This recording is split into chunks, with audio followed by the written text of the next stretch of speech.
សូមជំរាបសួរពុកម៉ែបងប្អូនទាំងអស់គ្នាថ្ងៃនេះនាងខ្ញុំនឹងមកបង្ហាញពុកម៉ែបងប្អូនទាំងអស់គ្នាពីការតុបតែងផ្កានៅតាមផ្ទះដោយខ្លួនឯងនេះជាបទពិសោធន៍ផ្ទាល់ខ្លួនរបស់នាងខ្ញុំហើយសូមបញ្ជាក់ថានាងខ្ញុំមិនមែនជាអ្នកដែល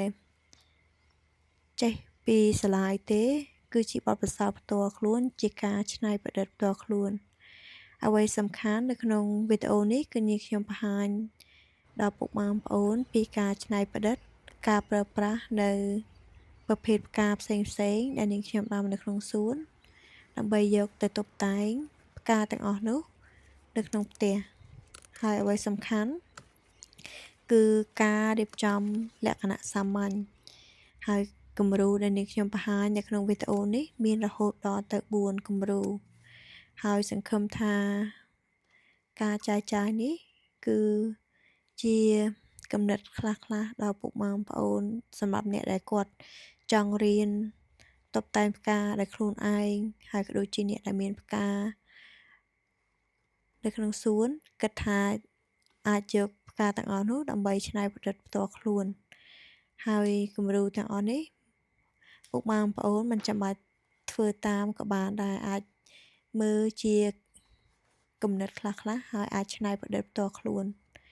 ហើយប្រភេទផ្កាដែលនាងខ្ញុំបង្ហាញពុកម៉ែបងប្អូននេះឈ្មោះរបស់វាជាភាសាអង់គ្លេសគេហៅថា Daisy ហើយប្រភេទផ្កាហ្នឹងគឺយើងអាចដាក់នៅក្នុងទឹករហូតបាន2អាទិត្យអញ្ចឹងនាងខ្ញុំនឹងបង្ហាញពីការថែសារផ្កានឹងធ្វើម៉េចឲ្យផ្ការបស់យើងនឹងអាចទុកនៅក្នុងថូរហូតដល់2អាទិត្យទៀតនៅក្នុងវីដេអូក្រោយហើយនេះជាទម្រង់ទី1នៅក្នុងការតុបតែងផ្ការបស់នាងខ្ញុំហើយអ្វីដែលពុកម៉ែបងប្អូនបានឃើញថានៅក្នុងការតុបតែងផ្កាគឺយើងត្រូវការថូរទឹកហើយក៏ដូចជាផ្កាស្លឹកផ្កាមួយចំនួនដែលយើងយកមកកែច្នៃជួយរំលេចស្លឹកផ្ការបស់យើងនឹងធ្វើម៉េចឲ្យផ្ការបស់យើងមានភាពស្រស់ស្អាតហើយអ្វីសំខាន់ដូចជាអ្វីដែលពុកម៉ែបងប្អូនបានឃើញគឺនាងខ្ញុំដាក់ផ្កានៅជិតដៃនៅពេលយើងចាប់ផ្ដើមរៀបផ្កាហ្នឹងឥឡូវនេះផ្ការបស់នាងខ្ញុំគឺរួចរាល់បាន80%ហើយបន្ទាប់ពីការថែមស្លឹកអីតិចតួចហើយនាងខ្ញុំនឹងបន្ថែមផ្កាតិចតួចបន្ថែមទៀតធ្វើម៉េចឲ្យទម្រង់ផ្កាហ្នឹងមានរង្វង់មូលស្អាតហើយបន្ទាប់ពីការបន្ថែមស្លឹកបន្ថែមអីហើយគឺយើងអាចសារ៉េតិចតួចទៅមើលទៅលើទម្រង់បែបហ្នឹងពុកម៉ែបងប្អូនហើយបន្ទាប់ពីការថែមស្លឹកក៏ដូចជាថែមផ្កាហើយឃើញថាផ្កាទាំងអស់នេះគឺរួចរាល់ហើយនៅក្នុងផើងទី1ឥឡូវនេះគឺនាងខ្ញុំនឹងមកបង្ហាញពីការរៀបចំនៅផើងទី2អញ្ចឹងផើងទី2គឺនាងខ្ញុំយកផ្កាដែលមានស្លឹកពណ៌លឿងដាក់ជាស្រទាប់ខាងក្រៅនៅក្នុងផើងមួយនេះហើយបន្ទាប់ពីយើងដាក់ហើយគឺនាងខ្ញុំយកផ្កាដែលមានពណ៌សហ្នឹងដាក់នៅចន្លោះកណ្ដាលហើយពេលដែលនាងខ្ញុំដាក់បដានាងខ្ញុំគិតបដាថាតើនាងខ្ញុំគួរតែយកផ្កាប្រភេទណាទៀតដាក់នៅក្នុងថូហ្នឹងដើម្បីកាន់តែធ្វើឲ្យថូទី2នេះកាន់តែមានភាពស្រស់ស្អាតអញ្ចឹងនាងខ្ញុំចាប់ផ្ដើមដាក់ផ្កាពណ៌ក្រហមហ្នឹងតែ2សិនហើយបន្ទាប់មកទៀតនាងខ្ញុំថែមផ្កាពណ៌សហ្នឹងបន្តទៀតថែមហើយនាងខ្ញុំគិតទៀតពេលដែលនាងខ្ញុំថែមគឺខ្ញុំគិតថាគួរតែដាក់2ឬក៏ដាក់3បានសមអញ្ចឹងពេលដែលនាងខ្ញុំដាក់ផ្កានៅក្នុងថូនឹងហើយនាងខ្ញុំចាប់ផ្ដើមមានគំនិតមួយថាគួរតែដាក់ផ្កាដែលមានទម្រង់3ពណ៌ក្រហម3ទៅមើលទៅធ្វើឲ្យផ្កាថូទី2នេះកាន់តែមានភាពស្រស់ស្អាតហើយដូចជាអ្វីដែលពុកម៉ែបងប្អូនបានឃើញទោះបីជានាងខ្ញុំដាក់ផ្កាស្អាតប៉ុណ្្នឹងហើយនាងខ្ញុំនៅតែបន្តថែមផ្ ផ្កាពណ៌សឲ្យរៀងច្រើនតិចដើម្បីជួយឲ្យថូហ្នឹងកាន់តែមានភាពស្រស់ស្អាតថែមទៀតណាពុកម៉ែបងប្អូនបន្ទាប់ពីការថែមអីហើយនាងខ្ញុំនៅតែបន្តផ្លាស់ប្ដូរនៅទម្រង់ផ្កាដែលនៅក្នុងថូហ្នឹងគឺជាអ្វីដែលនាងខ្ញុំបានអនុវត្តហើយសង្ឃឹមថាអ្វីដែលនាងខ្ញុំបានចែកចាយពុកម៉ែបងប្អូននេះជាគំនិតថ្មីជាបទពិសោធន៍ថ្មីចែកជូនដល់ពុកម៉ែបងប្អូនទាំងអស់គ្នាអ្នកដែលគាត់ចង់រៀនតុបតែងផ្កាហើយនៅក្នុងហ្នឹងពុកម៉ែបងប្អូនបន្ទាប់ពីការដែលនាងខ្ញុំតុបតែងបាន70%ហើយនាងខ្ញុំក៏រៀបផ្កាហ្នឹងបានប៉ុណ្្នឹងហើយឥឡូវនេះផ្កាថូទី2រួចរាល់ហើយពុកម៉ែបងប្អូនគឺវាស្អាតបែបហ្នឹងនៅពេលដែលនាងខ្ញុំថតពីលើមកហើយឥឡូវនេះគឺចូលដល់ថូទី3គឺនាងខ្ញុំចាប់ផ្ដើមច្នៃតាមរយៈការកាត់ស្លឹកផ្កាពណ៌ក្រហមហ្នឹងឲ្យវាមានទម្រង់តូចហើយថូទី3រៀងប្លែកជាងថូទី2គឺនាងខ្ញុំចាប់ផ្ដើមរៀបចំផ្កាជាកញ្ចុំបែបហ្នឹងមុនមកតែម្ដងពុកម៉ែបងប្អូនពីមុនដាក់ស្លឹកមុនប៉ុន្តែនៅក្នុងថូទី3នេះគឺនាងខ្ញុំយកផ្កា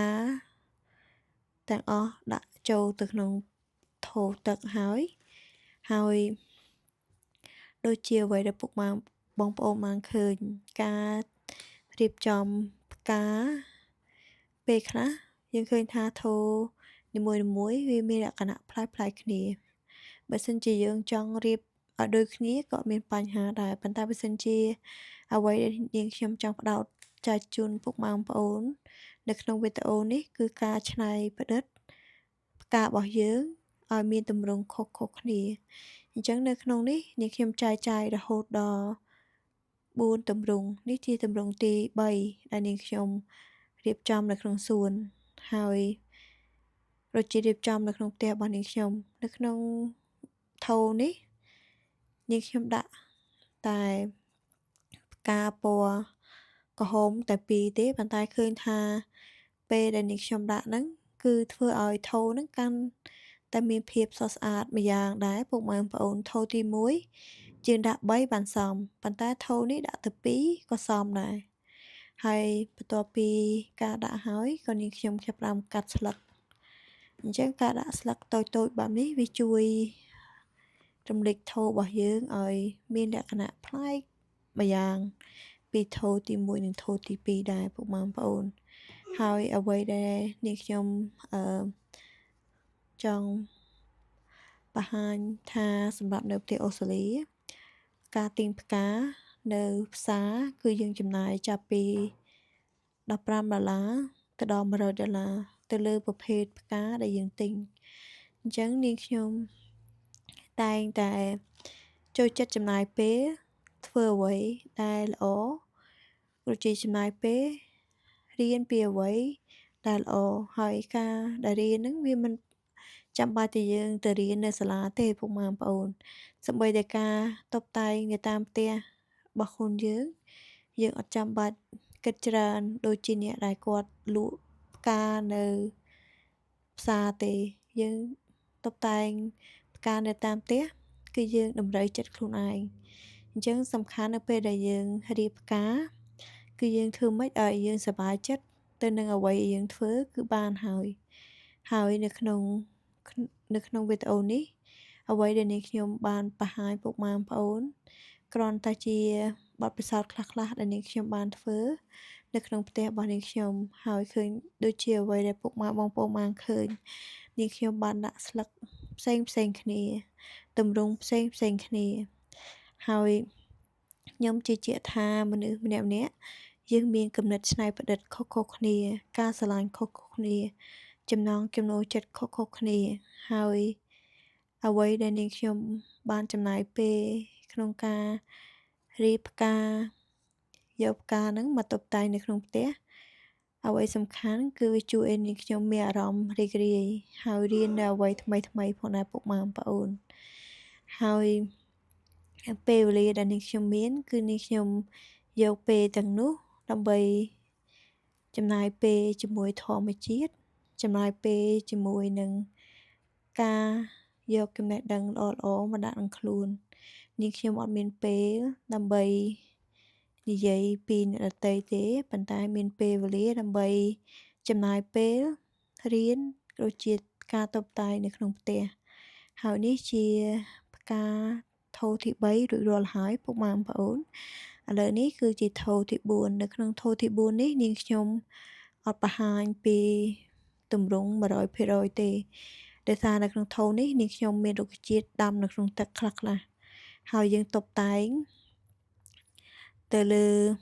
អ្វីដែលនាងខ្ញុំសេះសល់នៅក្នុងថូទី 1 ថូទី 2 ហ្នឹង ហើយនៅពេលដែលនាងខ្ញុំតុបតែងនេះគឺប្លែកម្យ៉ាងដែរពុកម៉ែបងប្អូន ហើយនៅក្នុងវីដេអូនេះនាងខ្ញុំសូមអរគុណពុកម៉ែបងប្អូនទាំងអស់គ្នាក្នុងការចំណាយពេលទស្សនាវីដេអូនេះតាំងពីដើមរហូតដល់ចប់ ហើយក៏សូមអរគុណសម្រាប់ពុកម៉ែបងប្អូនដែលបានជួយគាំទ្រតាមរយៈការ Subscribe ឬក៏ Comment ហើយនាងខ្ញុំសូមជូនពរពុកម៉ែបងប្អូនទាំងអស់គ្នាឲ្យជួបតែសេចក្តីសុខរីកចម្រើន នាងខ្ញុំនឹងបង្ហាញនៅវីដេអូក្រោយៗទៀតតាមរយៈការថែផ្ការបស់យើង ថាយើងគួរតែថែវារបៀបម៉េច ថែមអីខ្លះដើម្បីជួយឲ្យផ្ការបស់យើងអាចរក្សាបានយូរ ហើយសូមអរគុណពុកម៉ែបងប្អូនទាំងអស់គ្នា